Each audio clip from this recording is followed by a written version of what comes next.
Yo, what's up mga gar? Welcome back again sa ating channel, Kuya Tans Fishard. And for today's video mga gar ay mag-a-update na naman tayo sa ating fishard. Sa mga nag-aabang, ito na yung updated video na naman natin dahil medyo matagal-tagal tayong hindi nakapag-video, no? Today is Saturday, January 11. So January 11 yung video na to ginawa. Hopefully ma-upload agad natin to para ma-update na naman yung ating mga solid na mga nagsusupport, no, ng mga nanonood, no, sa ating video. So shoutout pala sa lahat ng mga nanonood, shoutout sa lahat ng mga sumusubaybay, no, sa ating channel Kuya Tans Fishard, and sa lahat ng mga nag-aabang, no, sa ating mga video. So kung hindi ka pa nakasubscribe sa ating channel, no, i-hit mo na yung subscribe button at i-hit mo yung notification bell para maging updated ka sa mga susunod pa nating mga video. Tapos huwag mo rin kalimutan na i-like and i-share yung ating video para medyo ma-discover din tayo ng kaunti. So update natin, no, sa ating channel na meron na tayong kulang-kulang 900, no, na subscribers, and meron tayong mga nasa 21 or 2,200 na watch hours. So nasa kalagitnaan na tayo ng ating watch hours mga gar. So tuloy-tuloy lang natin i-support, no, yung Kuya Tans Fishard para, no, ma-hit natin yung monetization requirement, no, ng ating channel. And kung ma-hit natin yan, syempre tuloy-tuloy tayong mamimigay na lang, no, kasi yun yung plano nitong channel na to. Pag sakaling ma-hit natin, no, yung monetization, and pag nagkaroon na ng blessing itong ating channel, syempre magbibigay din tayo ng mga blessing. Itong mga isda natin na to, pwede natin yan paraffle na lang since nagkakaroon na tayo ng income, no, sa ating YouTube channel. And yan lang naman ang importante, na kailangan dito sa ating setup, no, meron tayong pang maintenance yun. Kaya tayo nagbibenta, no, ng mga isda, kasi dahil sa maintenance, no, sa papakain, no, sa mga binibili pa natin na mga bagay-bagay, no, sa ating mga isda. So kung may kinikita na yung channel, so medyo may pagkukuha na tayo, pwede na tayong mamigay, no, syempre, at mag-share na rin ng ating blessing sa ating mga followers. So ito, update natin to. Ito, update natin to. Langya ito, tumatalon siya pagka di-delay ka sa pagbibigay ng pagkain. Tumatalon, mabuti hindi siya nag-overshoot. So plano kong hanapan ito ng paraan na matakpan siya, no? Lagyan siya ng takip, kasi baka may isang araw pagbalik natin dito ay ano na siya. Ayan, no. Tumatalon, baka mamaya pagbalik natin dito, no, pag uwi natin isang araw, no, isa na siyang dried fish. So gagawin natin ito ng paraan na matakpan siya, kasi itong itong flower horn kasi may takip kasi siya, yan, no. So hindi siya nag-overshoot. Isang beses lang yan nag-overshoot, so hindi niya na inulit. Kaya kung mapapansin nyo, yung kanyang cook niyan may bangas ng kaunti, kasi nung medyo maliit-liit pa siya, tumalon siya. Ayun, nag-overshoot. Tapos ganito kataas, ayun, lapag sa semento, ayun, umatras yung kanyang bangs. Ayun. So ito yung ating mga ABT pa rin. Ayan, ang problema nga nito, sinasabi ko nung nakaraan, isa na lang yung male. Yun. So kung makuha nyo yung male na yon, so bigyan natin ng maraming female. Maraming female niyan. Ayan, no?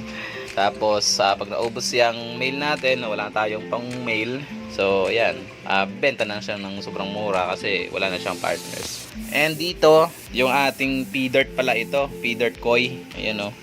So meron na tayong mga nakikitang may mga, ayan, may mga koi, mga lumalabas ng mga koi. So ihiwalay natin yan kasi yung umaga ngayon kakatapos na natin pagpakain. So medyo na late na tayo ng gising kasi buhawi tayo ng tulog. So yan, mga male pa ata, no.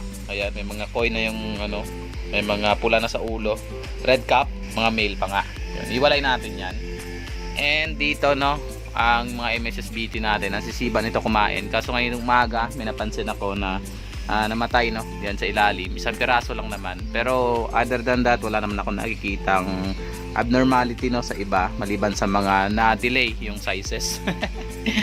Kasi ito yung mas nakakatuwa talaga dito sa setup ko.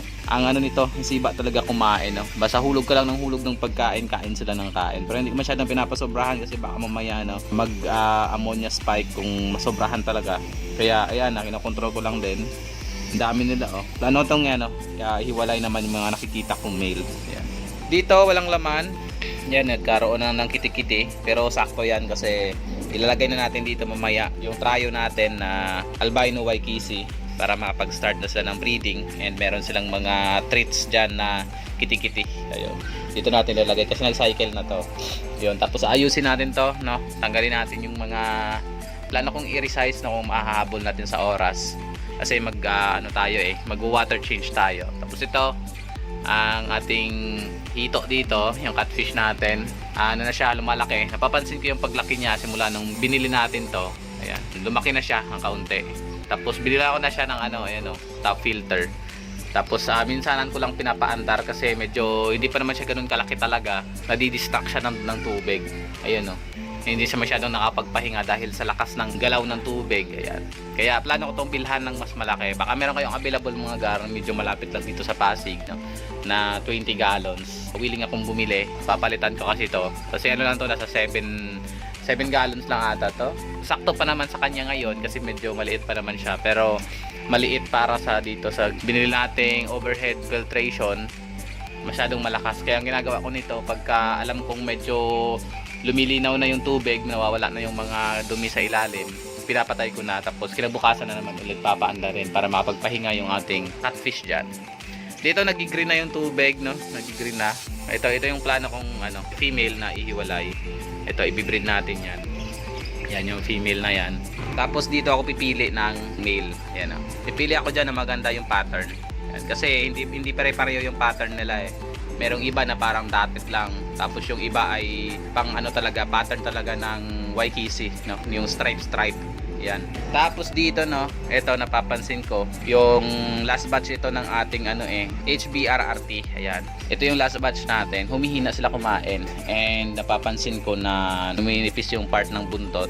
Tapos lumalaki yung tiyan pero numinipis. So ibig sabihin baka may parasite dito. So parang pipilian ko ito mamaya ng mga ganon and iiwalay natin yung mga hindi. Tapos ito, kahit green na green yung tubig, ito pa rin yung isa sa mga masisiba natin na HBRRT. Kaso hindi lang pareha yung mga sizes. So pipilian natin yan. Marami tayong gagawin. Ngayon sa ating fish yard. Ang plano ko talaga magre-resize. Tapos dito, dahil tinamad tayong gawa ng panibago, hanggang ngayon wala pa ring laman. Ayun, wala pa ring laman. Yun, wala akong na maipalit, no? Kasi papalitan ko sana to ng mga bagong lagayan na mas malalaki, pero wala pa rin ako nakikita. Kaya ayan, bakante pa rin. Sayang yung space, na bakante pa rin. Ito bakante din to. Tapos ito yung sinasabi kong male ng ABT natin. Itong ABT na to, itong isa, ayan, gagamitin ko yan. So gagamitin ko siya as breeding. Yun, ang ganda, di ba? Kaso lang napunit yung buntot, pero okay na yan. Tapos ito na lang yung natitirang isang male. Medyo maliit na lang yung titirang male. Ito, plano ko tong EMT, no? EMT ko na to. Itong parang planted ko na to na aquarium, against the light. EMT ko na to, and i-feeders ko na lang tong mga natitirang male dito na MSSBT. Yun. Dito, lalagyan ko to ng mga pinapalaki natin. Wala tong laman. Yan, tapos ito yung mga nasa Santa Claus natin, kaso against the light. Ito yung ginawa nating planted na nung nakaraang linggo ay napaka dilim. Ngayon, ayan, napapansin nyo na. Napakalinaw. Yun. So yung mga halaman tayong tinanim, and lalagyan natin to ng mga yung medyo maliliit, yung medyo na bansot ng mga kasamahan ng ang iba nating isda. Yun. Dito natin yan ilalagay. Titesting natin kung mabubuhay na sila sa ganito. Yun. So ito wala na tong water change. Add na lang to ng add ng tubig. Yun, tulad din ito. Add na lang ng add ng tubig. Dito yung aking mga Waikiki. So binibenta ko to ng 30 pesos isa. May nagpa-reserve na nito. Kaso hindi pa siya ulit nag-update kasi yung usapan namin Sabado, siguro nakalimutan niya. Noong nakaraang araw pa kasi yun, parang Martes pa kami ata or Lunes nag-uusap. Kaso medyo busy ako ng whole week. Kaya sabi ko sa Sabado na lang. Ayan. Pero albino Waikiki jeans yan. May possibility na yung ang magiging anak niyan ay albino. Kasi anak yan siya ng ating albino Waikiki. So albino Waikiki jeans yan siya.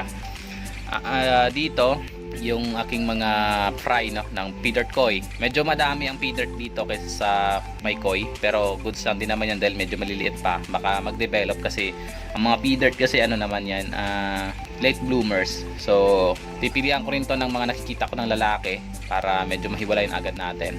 And nandito yung mga nahiwalay natin na sa Santa Claus. Kaya kung mapapansin yung mga gar, simula nung nahiwalay natin sila, bumuelo and lumaki-laki na. Ayan, diba? Baka trip nyo yan mga gar. Naku po, So hanggang dito na lang yung video natin mga gar, no?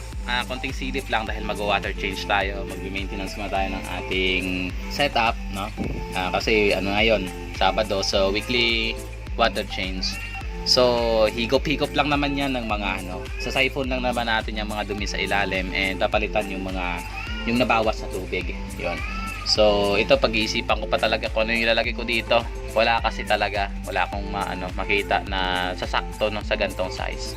And then sira na dahil sa pagtulo, no, kasi tumagas na to nung kalaunan, tumagas na talaga siya. So hanggang dito na lang yung video natin mga gar, hanggang sa muli. Ito yung Kuya Tebs na nagsasabing to God be the glory.